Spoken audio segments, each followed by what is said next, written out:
All right, Jeremy, let's become super connectors today. We all want to be able to get responses from folks, whether that's cold email or through LinkedIn. Uh, but in order to get a good response from LinkedIn, a lot of times you need to earn that connection first. Sometimes people reach out to you directly from the initial connection request message you send, but your connection acceptance rate matters. And I've spent quite a bit of time figuring out the right way to get more connections. And I've done that by studying super connectors or those few individuals that have managed to get the maximum LinkedIn allowed 30,000 connections on their profiles. And I basically You could have scraped their asked me. profiles. I would have told you what my maximum number of connection is. Yeah, tell us, Jeremy. Okay, it's not 30K. Oh yeah, moving on. Fair. Moving on. So what do these people that have 30,000 connections have in common? I had a feeling that they were going to be like using a lot of PR tactics, like as seen on TV or best-selling author, these kind of people. No, like that were well known in their industry. And I thought that's how they would be getting 30,000 connections, but that's not what I'm finding. The reality is even people that have clout within the industry, to get to 30,000 connections, you have to be intentional about doing it. And they're Yeah. sending a lot of outbound in order to create those networks. So let me show you something here, Jeremy. This is where the conversation starts to get interesting. Jack at salesbread.com, if you want one lead per day, will be your done for you lead gen agency, and quickmail.com if you are an agency or just a super cold emailer that wants today's best platform. Or just want to send LinkedIn invites. You could also use LinkedIn for quick mail for that. My goodness. Options galore. Okay.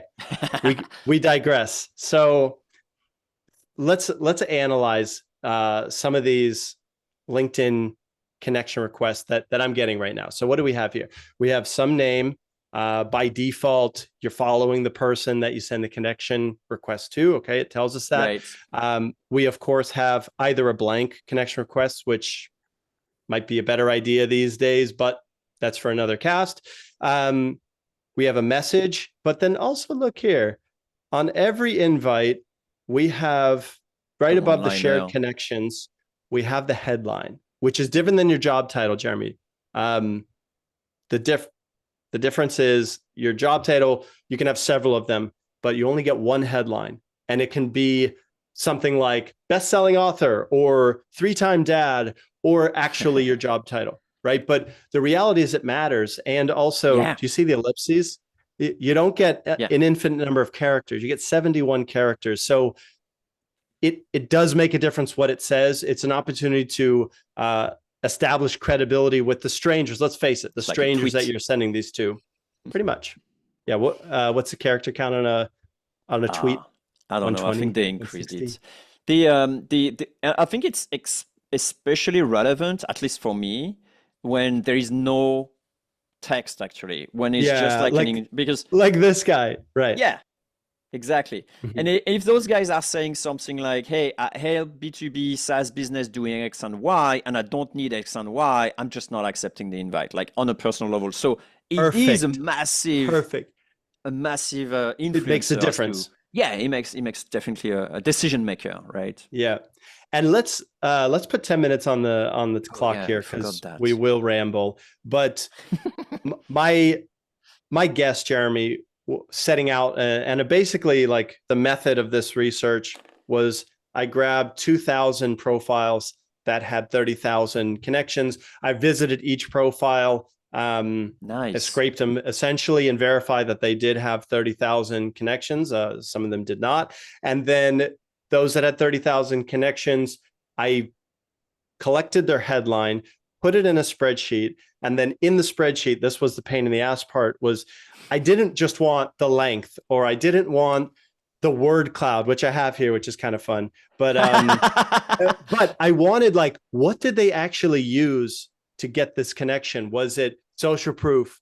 Was it mentioning the industry? What was it? The job? Yeah. What did they rely on? My team, my wonderful team, went through this list and categorized it in a meaningful way. So My guess though, we don't need that, was Jack. I Like, help construction industry build, that attract. I think I was thinking that was gone. That was like kind of Donald Miller 2022, something like that. And let's take a look. So LinkedIn Super Connector headline analysis. Here's like the components of a headline for the super connectors. 43% of them included their job title. That was by far the most common thing.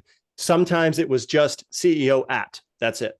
But notice how like the next biggest bucket is social proof. So it'd be like Y Combinator class 2013 or blah portfolio company or best-selling author or podcast host or 3-time startup founder, right? Like I categorize those under social proof.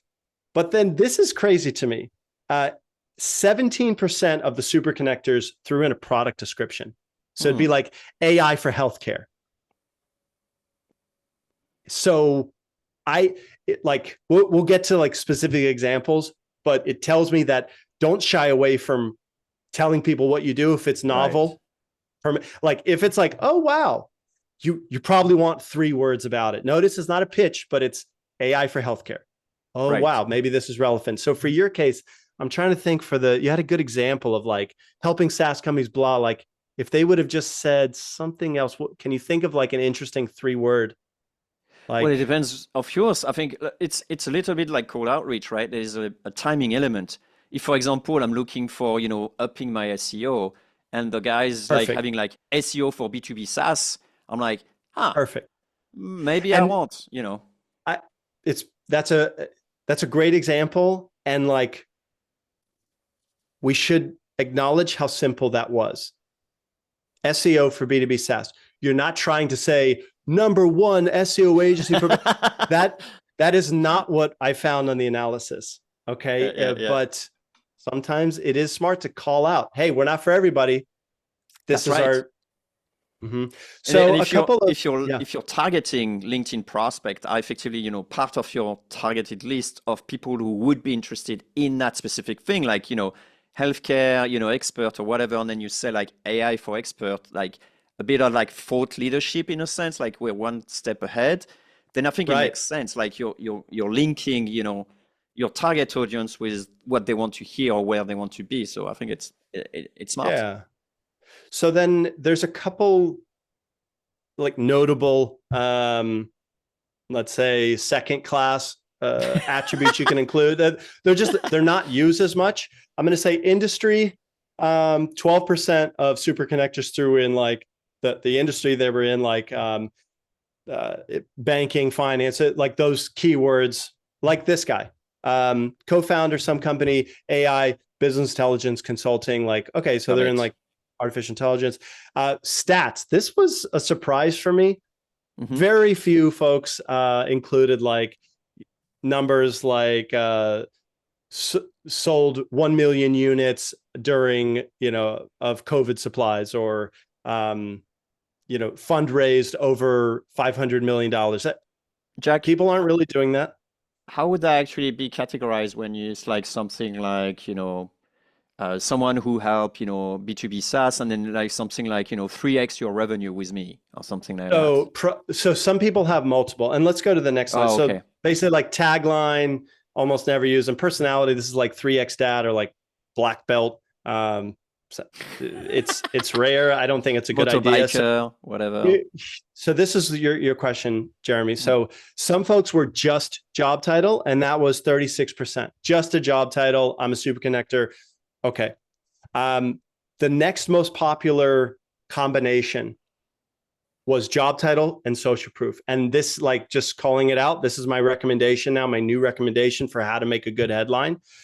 Say CEO at company, and then something that elevates your credibility. So if you've written a book, include the word author. If you're the host of a podcast, put host of a podcast. That seems like a trend worth paying attention to. The third most common like combination, job title and product description. So CEO at company, AI for healthcare, right? That would be like the And then look, some like 4% of super connectors throw the kitchen sink at it, and they literally like get chopped off. Like they'll put 300 characters here. Let's look at a really long one here.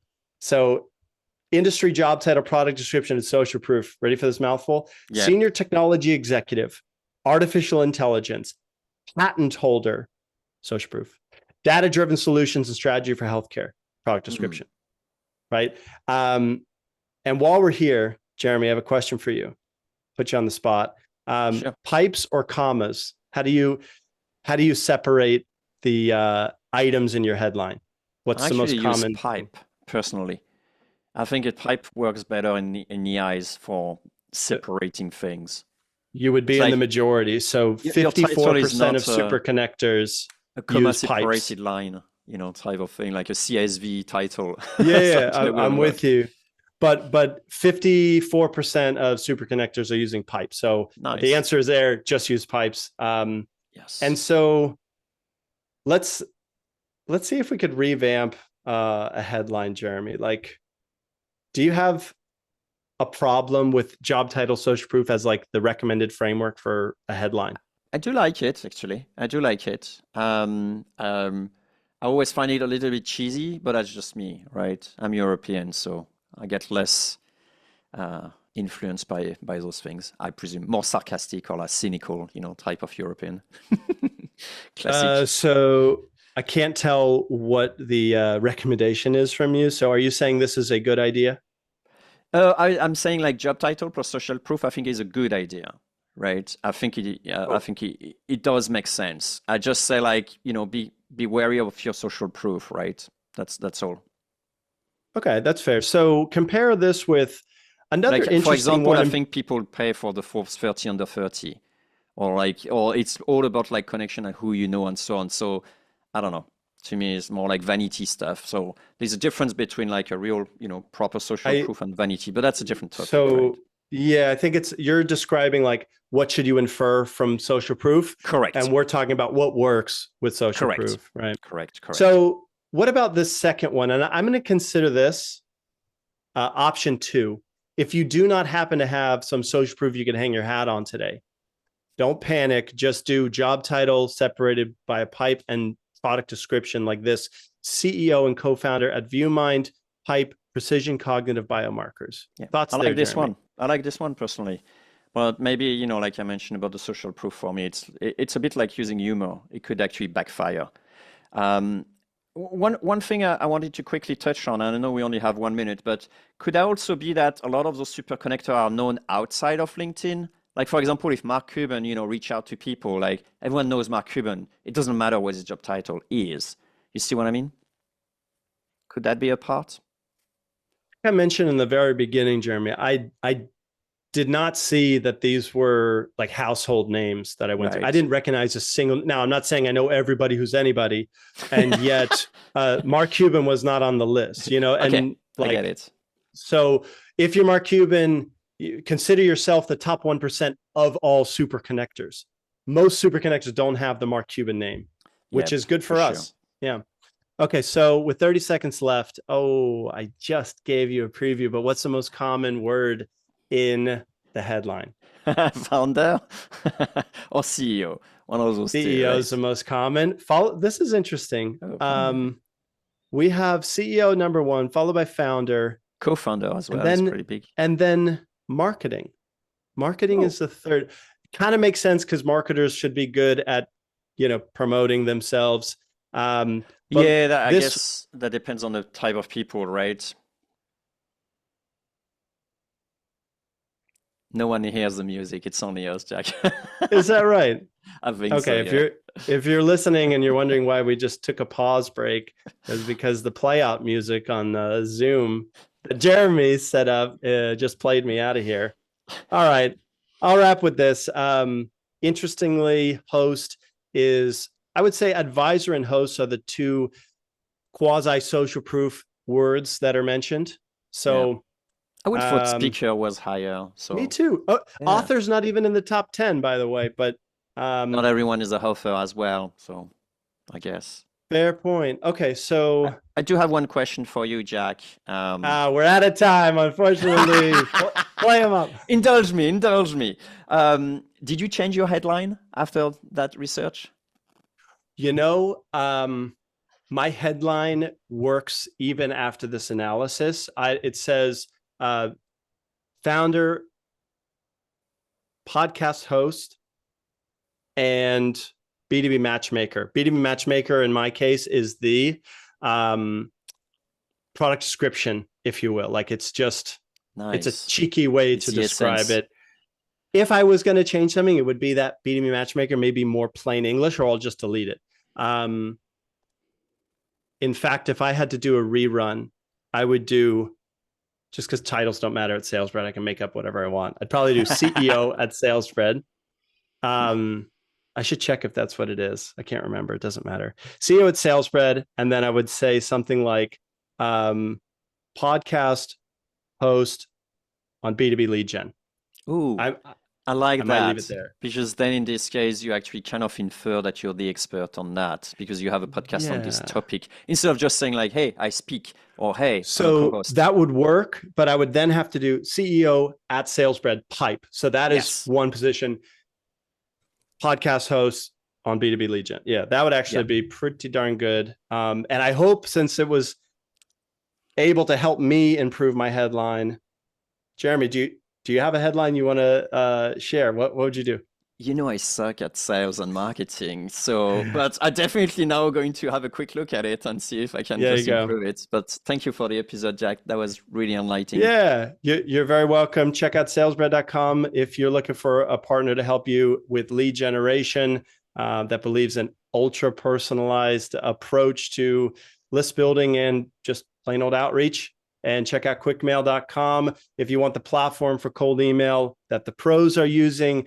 And last plug, course.quickmail.io is the course where we host more content like the podcast, but in sit down 8-module format to get better at all things cold email. Jeremy, thanks for indulging me on the LinkedIn headline analysis data episode brought to you by me, not you this time. So thank you. Are you kidding me? That was an awesome episode. Thank you, Jack. Awesome. Bye. See ya. You're welcome.